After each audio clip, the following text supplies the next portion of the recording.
दोस्तों mains exam में UPSC की स्ट्रिक्ट मार्किंग स्कीम के बारे में हम सब जानते हैं।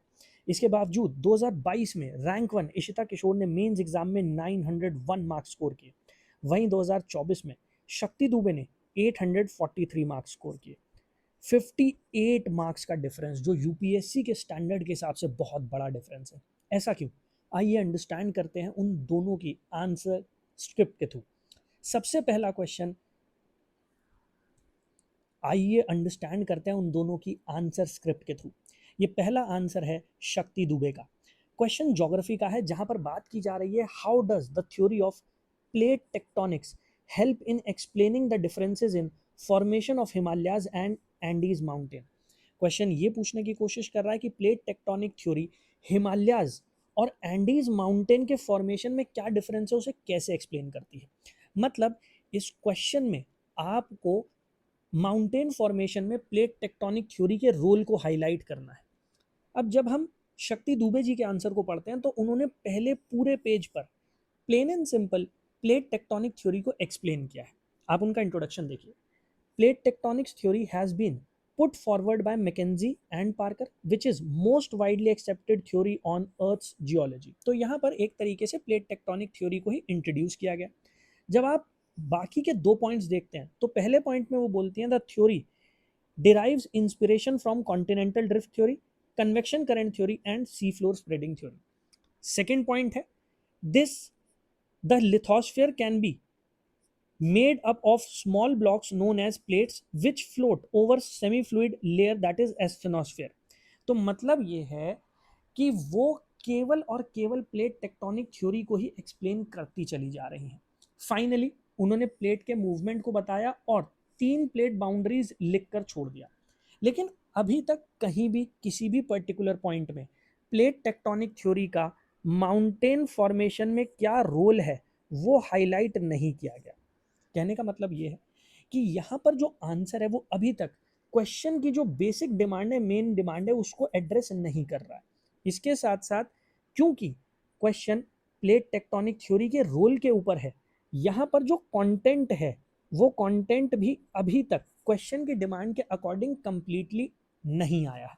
अब नेक्स्ट पेज पर जब आप जाते हैं तो यहाँ पर उन्होंने एक डायग्राम बनाया है। इस डायग्राम में उन्होंने हिमालयाज को मार्क कर दिया और एंडीज जो है उसको मार्क कर दिया। लेकिन कहीं भी हिमालयाज और एंडीज माउंटेन के फॉर्मेशन में इंडियन प्लेट का रोल, पैसिफिक प्लेट का रोल या फिर यहाँ पर जो माइनर प्लेट्स हैं उन माइनर प्लेट्स को मार्क नहीं किया गया, उसको हाईलाइट नहीं किया। अब यहाँ आकर वो हिमालयन माउंटेन कैसे बनी, एंडीज माउंटेन कैसे बनी, उस चीज को बस लिख कर छोड़ रही है। मतलब ये है कि क्वेश्चन में प्लेट बाउंड्रीज और फोल्ड माउंटेन के फॉर्मेशन को जो एक्सप्लेन करना चाहिए था वो एक्सप्लेनेशन कहीं ना कहीं मिसिंग है। सीधा यहाँ पर हिमालय का फॉर्मेशन और एंडीज के फॉर्मेशन पर बात कर दी गई है। और इसमें भी जब आप देखेंगे तो यहाँ पर लिखा गया है these mountains are also fold mountains but a result of oceanic continental collision. हमें पहले ये एक्सप्लेन करना चाहिए कि फोल्ड माउंटेन्स कैसे बनती हैं, प्लेट बाउंड्रीज, इन प्लेट बाउंड्रीज का क्या रोल होता है फोल्ड माउंटेन के फॉर्मेशन में, वो मिसिंग है। सो दैट मीन्स इस आंसर का जो कंटेंट है वो उतना एनरिचिंग नहीं है जितना शायद यूपीएससी एक टॉपर से एक्सपेक्ट करती है। चलिए नेक्स्ट आंसर देखते हैं, जो आंसर है 2022 की टॉपर इशिता किशोर का।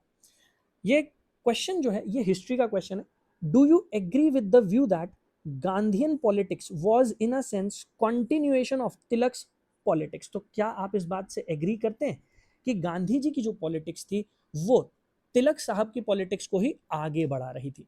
अब यहाँ पर जब आप उनके आंसर को देखेंगे, हिस्ट्री के आंसर लिखते हुए बच्चों को सबसे बड़ी प्रॉब्लम ये आती है कि पॉइंट्स को कंसाइज कैसे करें, छोटा कैसे करें। बट जब आप इन पॉइंट्स को स्टडी करेंगे तो उन्होंने अपने आंसर को काफ़ी एनरिचिंग बनाया है। छोटे छोटे पॉइंट्स के थ्रू उन्होंने काफ़ी सारे फैक्ट्स प्रोवाइड किए। जैसे सबसे पहले उन्होंने इंट्रोडक्शन में लिखा है Indian freedom struggle saw the different approaches of various leaders with common agenda of Swaraj. तो पहले उन्होंने स्वराज की बात की है, फिर वो गांधीयन पॉलिटिक्स पर आई है कि कैसे गांधीयन पॉलिटिक्स तिलक जी की जो राजनीति थी उसका कंटिन्यूएशन है। यहाँ पर आप पॉइंट्स देखिएगा, accepting religion in public sphere, यहाँ पर गांधी और तिलक दोनों के एग्जाम्पल्स हैं। फिर स्वराज की बात की गई है। स्वराज के बाद उन्होंने इंक्लूजन ऑफ मासेस की बात की है, और कैसे तिलक ने होम रूल लीग के थ्रू और गांधी जी ने मास स्ट्रगल के थ्रू मासेस को इन्वॉल्व किया, उन्होंने उस चीज को हाईलाइट किया। तो मतलब यहाँ अगर आप कंटेंट देखेंगे, कंटेंट वाइज ये आंसर काफी एनरिचिंग है।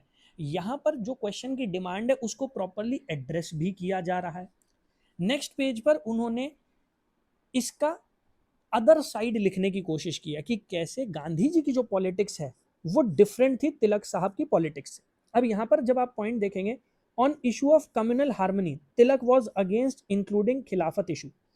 तिलक in 1916 focused on Swaraj within the British Raj, but Gandhi held cooperation with Satanic regime is impossible, कि ब्रिटिशर्स जो हैं वो सेटन है, शैतान है, और उनके साथ कोई भी कॉपरेशन इम्पॉसिबल है। देन नेक्स्ट पॉइंट आप देखेंगे, Tilak was against British reforming Indian society, example sati. Gandhi embraced British concession. तो जब आप आंसर्स को देखते हैं तो आंसर में जो कंटेंट है और उस कंटेंट का जो यूजेज है according to the demand of the question वो काफी डिफरेंट है। And that is one of the major reasons क्यों 58 मार्क्स का डिफरेंस है, जो कोई छोटा डिफरेंस नहीं है। 58 मार्क्स का मतलब होता है यूपीएससी में सिलेक्शन होना और ना होने के बीच का डिफरेंस। आपको क्या लगता है, आपको दोनों में से किसके आंसर ज्यादा बेटर लगे? कमेंट सेक्शन में जरूर बताइएगा, और आपका जो भी डाउट है वो भी कमेंट सेक्शन में लिखिएगा, एड्रेस करने की कोशिश जरूर करेंगे। Thank you. जय हिंद।